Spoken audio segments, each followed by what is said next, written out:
உலகமும் அது நிச்சயம் ஒளிந்து போம்.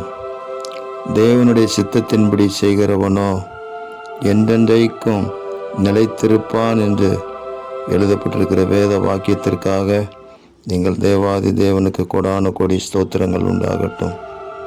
நீங்கள் பரிசுத்தராலே அபிஷேகம் பெற்று சகலத்தையும் அறிந்திருக்கிறீர்கள் என்று எழுதப்பட்டிருக்கிற வார்த்தையின்படி சகலத்தையும் அறிந்து, சத்தியத்தை அறிந்து, தேவனுடைய சித்தத்தை அறிந்து, தேவனுடைய திட்டத்திலே ஓடி வெற்றி சிறக்க தேவரீர் எங்களுக்கு கிருபை தாருங்க.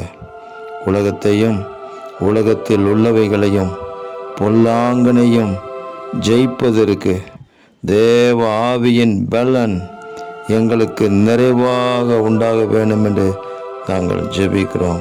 எங்கள் தேவாதி தேவன் எங்களுக்கு அப்படிப்பட்ட அபிஷேகத்தை கொடுத்து சத்தியத்தினால் பலப்பட்டு சத்துருவை ஜெயித்து ஜெயங்கொண்ட வாழ்க்கை வாழ கிருபை தருகிறதற்காக ஸ்தோத்திரம்.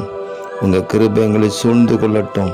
நாங்கள் பலவான்களாக இருந்து தேவ வசனம் எங்களில் நிலைத்திருந்து ஜெயம் பெற கிருபை தருகிறதற்காக ஸ்தோத்திரம். இரட்சகர் இயேசுவின் நாமத்தில் ஜெபிக்கிறோம் பிதாவே. ஆமேன், ஆமேன், ஆமேன்.